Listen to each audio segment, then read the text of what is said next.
A very good morning to respected dignitaries and everyone present here on this 15th National HR Meet. I feel immense pleasure in welcoming our Chief Guest, Dr. Ganesh Natarajan, Vice President and CEO, Zensar Technologies. Sir is a gold medalist in Mechanical Engineering and Industrial Engineering. Sir has a doctoral degree in Knowledge Management from IIT Mumbai.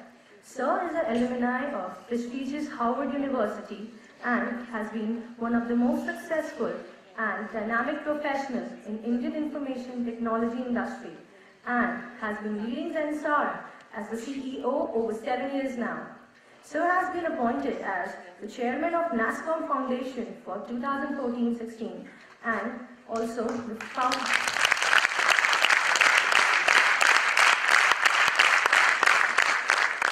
Sir is also the founder and board member of Global Talent Track.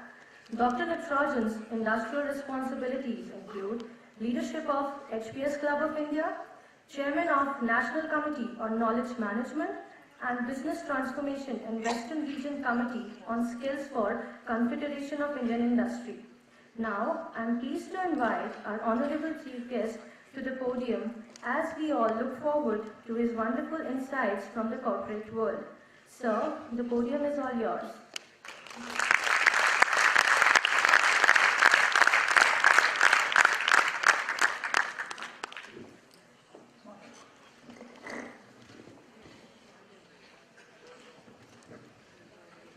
Professor Bala, directors, ladies and gentlemen, and students.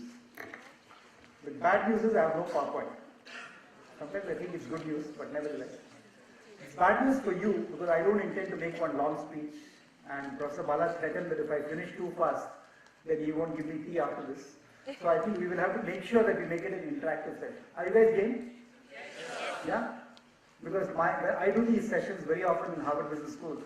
And there I'm only allowed to speak for 3 minutes, and after that it's 2.5 hours of, I really feel that there is no ragging in this country. The ragging that happens to me in Harvard Business School is unbelievable.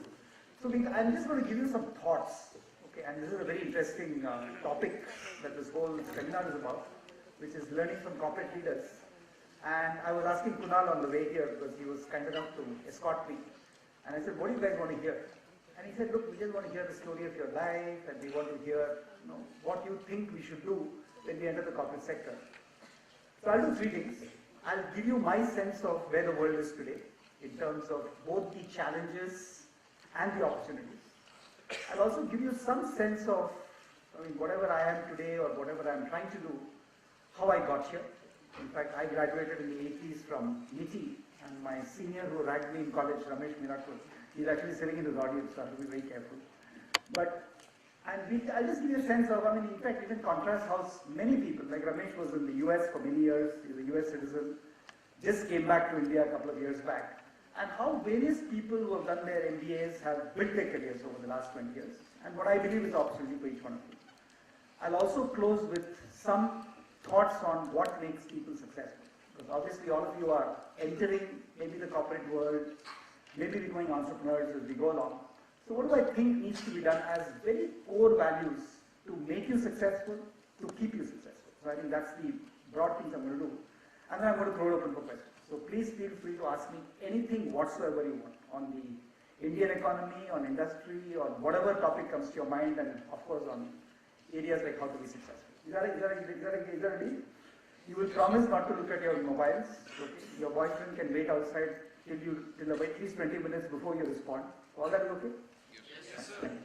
I was also delighted to find that most of the award winners were girls. I sincerely believe that the Indian male is an endangered commodity, and it kind of proves the point that at some stage Indian males will have no reason to exist. So it's a challenge to all of you men in this room.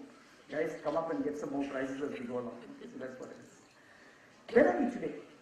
If you look at the world as we see it today, it's a mixed bag in the sense that, if you pick up the papers today, of course, Professor Bala mentioned the BJP sweep in our country, and I'll come back to that. But globally, they've come through 4 years of, I won't call it a global recession, but clearly some countries, particularly in Europe, have been in recession. But more important, nobody has done anywhere near the potential of these countries to succeed. So if you look at the last 4 years, America has been growing at whatever, close to zero, then 1, 2%. Don't forget that America needs to grow by at least 3.5% to have a sustained job growth. Europe has been a basket case in the sense that UK has been almost flat for the last many years, almost 4-5 years. It's just showing kind of signs of life. Continental Europe has been reasonably successful thanks to largely to Germany, whereas countries like Italy, Spain, Greece have all been through this recession, near recession coming out. The Middle East has been a mixed bag. I mean, as all of us know today, the biggest concern the world has is the rise of the Islamic State. And if ISIS is not eliminated or controlled in Iraq, in Syria, I think we have major issues. Not just major issues in terms of religion, in terms of tensions, etc., but also major issues in terms of oil supply and so many other problems that the world may face. So that's the problem. If you look at Asia, I think for a long period of time we have been seeing the rise of China, and it is an amazing story because China growing at close to 10% per year for almost 2 decades has been a wonderful story of how one country can really come up extremely well. Today, of course, there is a polarization beginning to happen because the whole world is, in a sense, scared of the rise of China. So there is a perception that we need to create these polarities, India and Japan, India and America. So all this is beginning to happen. So it's still a mixed bag. We really don't know where it's going. There is one other big threat that a lot of us see in the world, which is the rise of Vladimir Putin. Okay. In fact, Mr. Putin is today seen as the potential to disrupt the world economic order, or in fact the world social order, almost as much as maybe people like Stalin or various people in the past have done. I spent 5 days in Russia just last month, just to see what's going on in Russia, because it's interesting to find out. I went there almost 15 years ago, and I had to be to the country recently. So I went there fully expecting to see what I saw 15 years back, where there's security at every step and people are really scared, etc. I found this absolutely wonderful country. Wonderful is, I cannot describe probably one of the best countries I've visited in the last 10 years, and that includes almost 85 countries. Primarily because there is so much of confidence, there's so much of joy. Of course, the culture of cities like St. Petersburg, etc., has always been great. But across the country, whether it's Moscow, it's St. Petersburg, it's even smaller places in Siberia, like Katerinsburg, you see tremendous confidence. It kind of shows that young people are young people anyway. I remember my wife and I were in the Philippines three years back and speaking at a conference there. At the end of it, we actually, very similar to Balaji, we were speaking in an MBA school, and we took a few of the students out for a coffee at the end of the session. And I remember my wife Uma was talking to one of the students, and she asked a young girl, very similar to many of you, saying, "What's your ambition in life?" So we thought she'd talk about something big. She said, "My ambition is to marry an American." That's interesting. And then we talked to a lot of people, and they said, "Look, America is so much the dominating force in Manila, in the Philippines, that it's almost like if you are American, marry American, do American, that's it. That's probably progress in success." When you talk in Russia, and we had the same discussion with students of Moscow University, their hero is Vladimir Putin. Okay, so whatever you may say, that Putin may sound like a dictator to other people, here he is doing all these bad things in Ukraine and so on and so forth. But there's one country which really believes in their leader. And we realize that the success of Russia and the failure of Russia is going to be because of strong leadership. And we saw that in Gorbachev, we saw it in many places. But it's interesting to find that what we perceive as the rest of the world on what should be the perception of a country and what is actually there is so different. Let's move to India. How many of you people feel confident about India today? Anybody who doesn't feel confident about India? Yesterday I was having lunch with somebody from the NCP, and she was not feeling confident about India at all. But then you are part of the NCP, so you better not feel happy about the BJP move. But what is interesting is not whether you love Narendra Modi or not. That's not the point. Okay, and we won't get into that dimension at all. But what is interesting is that, again, like the perception of Russia by the external world, what is the perception of India outside? 2 years back, I remember I was speaking at the US-India Business Council in Washington, D.C., and everybody was killing us, saying, "What's wrong with your country? There's so much corruption, nothing is moving, everything is stuck, there's no licenses being given, etc., etc." And we were constantly defending our own country. We were in the US last month. I spent almost 3 weeks in the US. every businessman, every CEO of any major corporation, every politician, every secretary of the government of the United States were positive about India. There was curiosity. There was curiosity about India's perceptions about Narendra Modi. And I remember one of the think tank people actually came and asked me, what do you guys believe as CEOs about Narendra Modi? But the fact of the matter was that people believed that India's time to succeed had finally come. Not because of economy, not because of politics, not because of global revival, but because we genuinely believed that if you have a strong leader who makes his point known and who will do it and make things happen, I think the time for success has come. So in a sense, I mean, if you take the last 5 minutes I've been speaking, what's the moral of the story? The moral of the story is that ultimately countries will succeed, states will succeed, institutions like Balaji will succeed if you believe in the leader. And the reason I'm here is because I have had great respect for many, many years for Professor Balaji. Because he has continued to build a great institution irrespective of what happens with the AICTE and the Ministry of HRD and Pune University and everything else. Because that is his vision. And I'm sure his son will carry that forward, and all of you directors will carry it forward.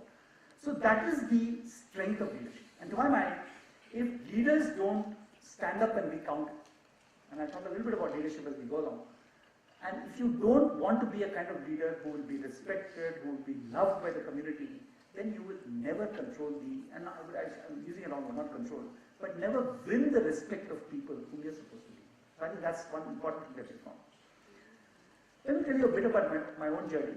I mentioned, I grew up in the most prosperous and successful state in this country. Anybody know which one that is? Gujarat? Modi fan. Bihar. You heard of Bihar? So, I mean, I grew up in the city of Ranchi in Jharkhand. And when I used to say Ranchi 10 years back, people would say, what's that? Some village somewhere? Now everybody knows Ranchi, right? Mahendra Singh Dhoni. Right? And I remember going to Ranchi 4 years back when Dhoni had just lost the test series against England and Australia. And sitting in an auto rickshaw and I told him, yeah, Dhoni ke ghar leke jao. He said, kyun jayenge sahab, wo to acha bhi nahi khel raha hai. So this is of course India also. Every month you are a hero or a villain or a hero or a villain depending on where you are. But I grew up in Ranchi. And not even in Ranchi, I grew up in a little village called Takisilbai, which is 10 kilometers from Ranchi. And where literally, my father was running a factory, so we had no choice. But all my friends were the poorest of poor village kids. And we had a bond. I mean, it never struck me that I didn't have great friends who were, socially compatible, etc. We just used to run around the villages. There was no fear of security, and we had a really lovely time. The only problem of growing up in a little village is you grow up with no ambition whatsoever. I mean, I'm sure all of you guys, when you grew up in, whether it was Kunal in Chandigarh or any one of you guys, you would have grown up with, I want to do this, I want to be successful. We had no ambition. And I still remember in class 10, my teacher told me, my class teacher, said, look, why don't you try and write the IIT entrance exam? So I said, what is IIT? Literally, I never knew what IIT was. And then of course there was the entrance exam going on, and 4 of us went and sat for the exam. And we found the maths paper incredibly tough. And we are growing up in Bihar, where everything is based on what you want. So we said, oh, no problem at all. I mean, we'll walk out of the examination and they'll conduct a retest next day. Sure, we walked out of the exam. There was no retest, so we just didn't get a chance to be in IIT. But somehow I kind of scraped through to BID Mesra, unlike my friend here, Ramesh, who was bright enough to get into BITS Pilani. We got into the other BID, Bill Institute of Technology. And we kind of struggled through 5 years, and this is the 70s. I mean, all of you are too young to know the 70s, but the 70s was the time of Jayaprakash Narayan. It was time for a lot of civil disobedience that was happening. So a lot of times our classes wouldn't get held. We'd be all kinds of strikes and geraos and hartals, etc., etc. So when I kind of struggled through that and made it to MITI, which even at that time was one of the top 10 management schools in the country, I was pleasantly surprised. But even then, one thing I decided with MITI was that I would be in industrial engineering and manufacturing, and I would never ever get into the IT industry. Why was that? Because my batch was just 49 students. And I remember 40 out of 49 were, in spite of being in an industrial engineering school, specialized in IT, got into Tata Consultancy Services, or what in those days was a big company called Tata Burroughs. Most of them went to the US, and even now Ramesh will tell me out, most of our alumni meets are more populated when we hold it in Princeton, New Jersey, than when we hold it in India. Because it's at the time of brain drain. Everybody who could went off to the US, maybe on a computer job or whatever, and that's really how that. But for some reason I decided that I want to stay in India. Okay, and I've never regretted that decision because I started my career in a company not far from here in Nashik called Crompton Greaves. And I joined as a production and materials planning executive. And that's really how I got into it. I said, as I told you, I don't want to be in IT. But soon enough I realized that if you have to be successful in any process, any function, it couldn't be done in the 80s, certainly can't be done today without extensive use of IT. So I was probably the first guy to go out and buy a mini computer, and we actually designed a COBOL-based materials planning system. Good old days. In 1995, this was one of the most innovative systems managing materials for a company like Crompton. So it got me interested in the IT industry. And when I was all of 26 years old, I actually met a person who was running an IT company. In those days it was called data processing. So he was running a company called Data Processing Systems in Calcutta. And he told me that, look, we're setting up this new operation in Mumbai. Would you like to come in as the president? I didn't even know what president meant, and I was 27 years old. But he said, look, we need a person to head it. Why don't you do it? I said, sure. So very early in life, without absolutely not being ready for it, I was suddenly kind of leading a company with very small, 45 people, but we had to grow it. And I realized the tough way what leadership is all about. When we talk about HR today, HR in our times, as we contribute, for instance, was a very, very hierarchical company. There are still some hierarchical companies, but fortunately you don't see too many of those around. But in those days, everybody who worked for me in this little company, DPS, used to call me Mr. Natarajan. It was a very traditional Indian, you respect authority, respect leadership kind of company. What changed for me in terms of my own outlook towards leading, towards people, towards management was when I joined a company called NIIT. NIIT, many of you will have name recognition. I joined it in Delhi. And I still remember NIIT was a breath of fresh air because NIIT management was all young MBAs. Typically IIM Ahmedabad, IIM Bangalore or XLRI. And it was a very, very informal company. Okay. Everybody was literally on first name basis and things changed and it was very interesting. And I found myself as I entered my 30s, my whole concept of what is a successful organization changing from hierarchy and structures and control to empowerment and people being happy and so on and so forth. 1991, I was sitting in my house in Sarvolia Enclave in Delhi, and I got a phone call. This was on a Sunday morning, very similar to this one. And I got a call from a guy, and he was saying that, look, we are looking for a chief executive of this company called Aptech. Would you be interested? I said, no, I'm too young for that. Nowadays, nobody would ever say that. But I said, I was 32 years old. And the guy said, no, but we've been given your name and we'd still like to talk to you. I said, I can give you the phone number of my boss. Why don't you talk to him? He may be more suitable to be chief executive of NIIT's biggest competitor. And again, to cut a long story short, I found myself at the age of 33 being chief executive of a public limited company called Aptech. And I had no background in leadership. It was all, as I said, naturally what came to me. And I still remember sitting around the table and there were, I think, 7 vice presidents who were all in their 50s, obviously much older than me. And I said, this is not going to work for me, because this is not me, I don't know how to manage these old gentlemen sitting around the table. And I said, and I went back to my boss who had hired me and he said, look, give it a try. The reason we've hired you is we want new ideas, new talent, new intent in this organization. Then I said, let's not talk to the vice presidents. So I got the team around, we were about 70 people. And if any of you know computer training, okay, one of the worst jobs that people will never aspire to do is become a computer trainer. Okay, for the reason it's boring and you train the same things every day. And so the attrition in that company, okay, when I say attrition, I'm talking about people leaving, was almost 100%, which means that every year you get a new batch of trainers, they work for 6 months, they quit and then they go away. And I remember sitting across with these 40 people and saying, how long are you going to stay in Aptech? And nobody would answer that question. So everybody was looking for a job, the resume was in the market and they were just waiting for a job in the software industry to quit. And I remember telling them, what would make you people stay for 5 years in this company? And if I ask, I don't even dare to ask this question in Harvard or IIM Ahmedabad nowadays because people are very clear, we don't want to stay for 5 years in one company. Everybody wants to run around, get career mobility and so on and so forth. And I remember one young girl got up and said, look, can we at least have fun? I said, what does that mean? Because in your normal context, fun and organizations are not supposed to go together. Right?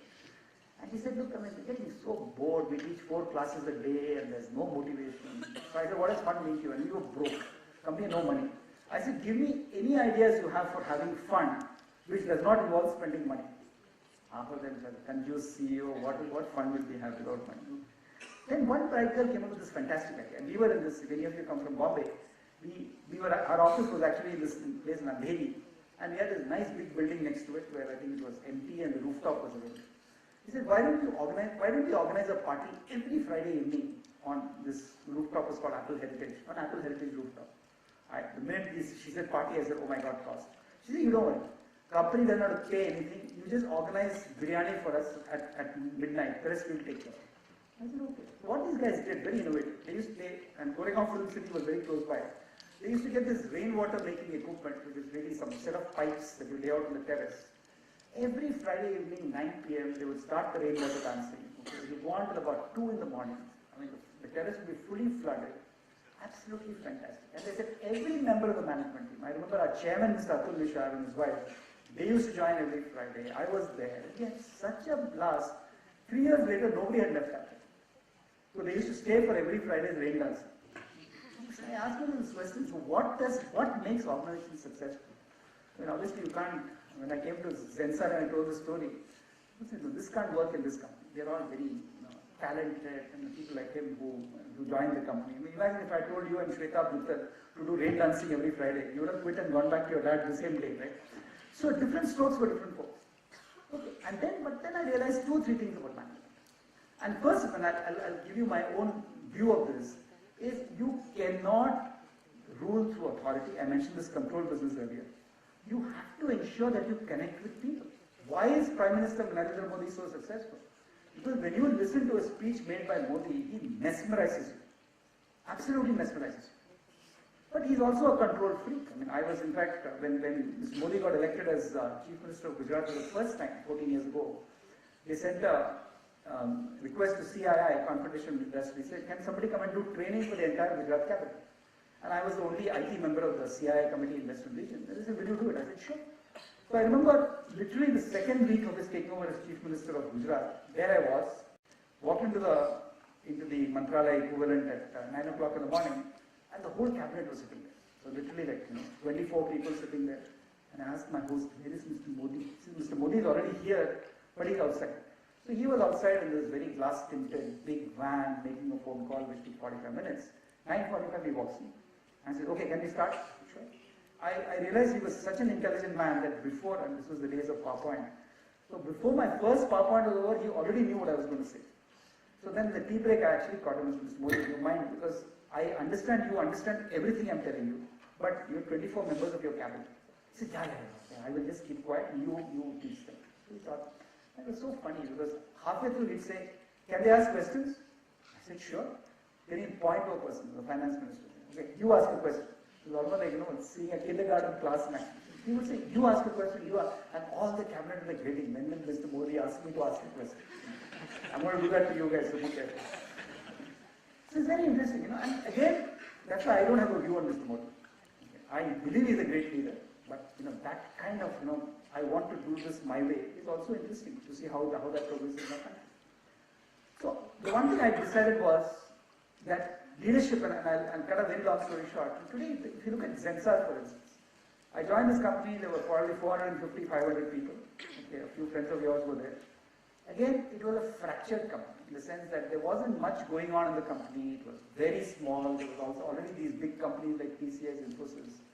And again, I remember getting people around together and saying, look, guys, what do you think we should do? And this is an intelligent company, not like Apple. They look at me, you're the new CEO, man. You know what to do. Why are you asking us? So that's the first, even young MBAs come up with the same thing. You join a company because you expect that they know all the answers. And I remember telling these guys, you are the intelligent people. You are the people who have been in the software industry for 10, 15 years. No, I'm not the guy. I was running a training company. You guys cluster around and figure out what needs to be done. Even today, the Harvard Business School case study that we teach every year is called Vision Communities at Zensar. And what is a vision community? A vision community is a bunch of young people, okay, who sit around a table, bring in their experiences from any previous company, any previous learning, interact with very senior people, and come up with new ideas for the company every year. And vision communities at Zensar have actually made a lot of new things happen in the company. So the second thing I learned was that young people, or even people at all levels in this country, have tremendous enthusiasm and ideas, but if you come in their way, and if you say, this is the way I want this to work, you are inhibiting the company to grow from by your own ideas. If you look at our own growth in the last 10 years, we've been growing at 20-21% every year. We've gone from being 450 people to touching 8,000 people today, successful in most markets in which we operate. It's, I think, a culture where people are totally collaborative, people are totally challenging. Okay, Professor Bala talked about the 3 Ds that drive them, including determination and discipline. We use what is called 5 Fs. And if you ask for the culture of our company, it works on just those 5 Fs. What do you think those 5 Fs are? I already told you one F, it was fun. What do you think other Fs are? What are the 5 Fs by which you can actually make companies successful? Don't use big management words like forecasting. Use simple words. Friends. Focus, okay? Let's stay with focus. Any other word? F. Okay, we'll stay with friendly. So we've got fun, we've got friendly, we've got focus. Give me a few more. Fast. Anything else? Got it.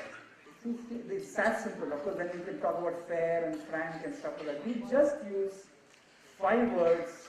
We define our values, define our culture, define our HR policy, define everything, which is fast, focused, flexible, friendly, and fun.